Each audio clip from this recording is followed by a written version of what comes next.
In this video, we're going to consider a thing that nobody else anywhere has mentioned when it comes to nutrition, diets, or testosterone, the proper mastication of food.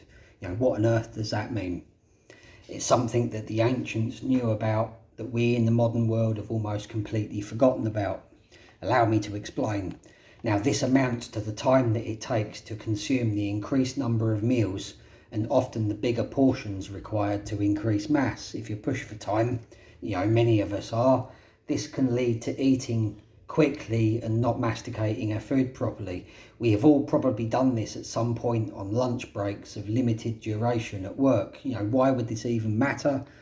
In times past, mums told their children not to eat so fast and to chew their food properly, and they were 100% correct. And in the modern age, it seems that this factor has been completely neglected or forgotten about by most people. Seriously, I mean, once I explain this to you, you will see people everywhere doing this, and even nutritionists. A lot of them don't even know about this and don't consider it. Now, why is this important?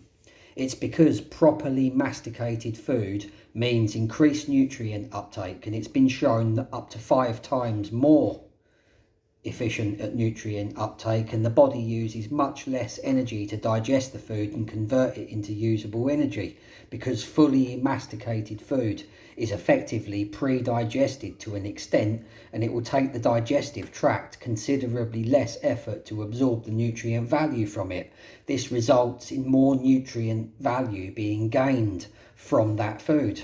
In other words, failure to fully masticate your food can result in a reduction of nutrient value obtained from that food and result in more energy being used to digest it. Ideally, the food should be masticated to the point that it has the soft, gooey consistency of hummus or a thick smoothie for optimum digestion. This will allow the food to pass through the digestive system and have the nutrients absorbed from it, from the walls of the intestine, much more efficiently.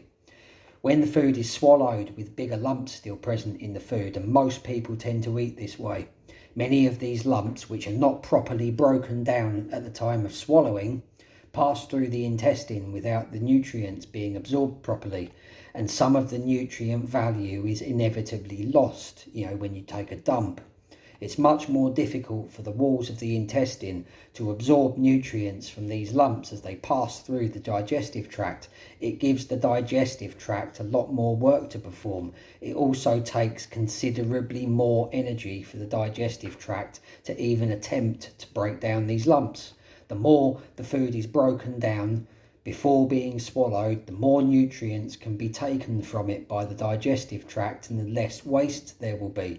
The food travels through the digestive tract, and you've got these kind of, probes or hair finger type things that massage the food and absorb the nutrients from it. When the food is broken down properly, this process happens a lot more efficiently. If you're interested in this, look it up and find out how the digestive system works, and you will discover that what I'm saying here is 100% true.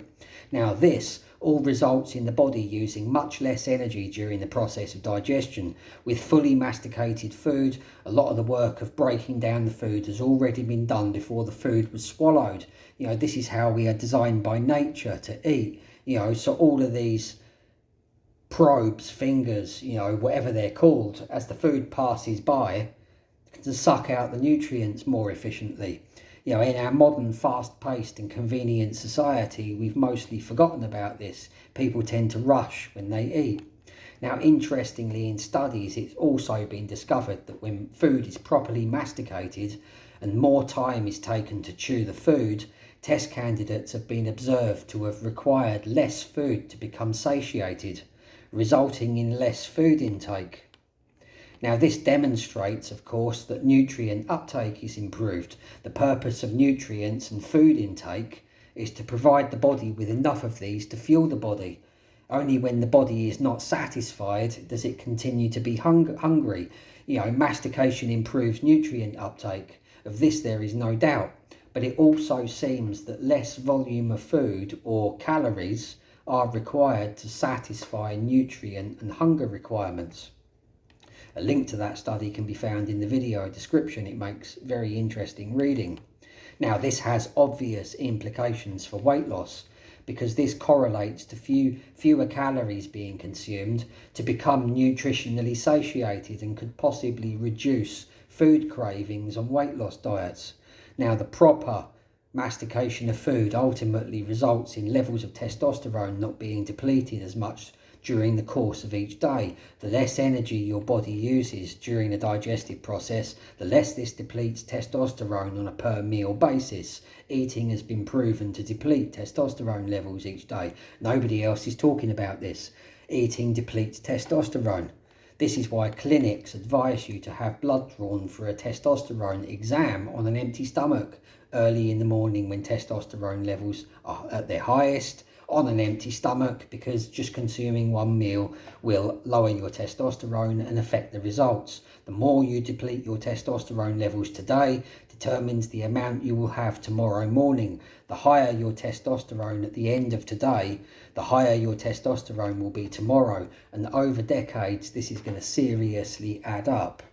The higher your testosterone levels are at the end of each day helps to determine the level they will be on the following morning after the nocturnal testosterone secretion. This is a known and confirmed fact. This too is not being mentioned anywhere else. So it all makes logical sense according to the laws of nature, and yet nobody else in the testosterone sphere has figured all this out yet. But it's all pretty obvious if you think about it. Most people now chew food quickly for no more than a few seconds at most, and then swallow it without fully masticating the food. This amounts to the gluttony that's referred to in religious texts. Wise ancients were correct. Next time you are in a restaurant, watch people and you will see exactly what I mean. A good steak dinner should be taking you at least an hour to eat. Meat and fatty foods require more mastication than more watery plant-based foods because of their consistency. This all makes perfectly logical sense. So make sure you are fully masticating your food when you're eating. Strange but true. This will help you maintain your testosterone levels into your older years. See you in episode 9. Subscribe and follow for more.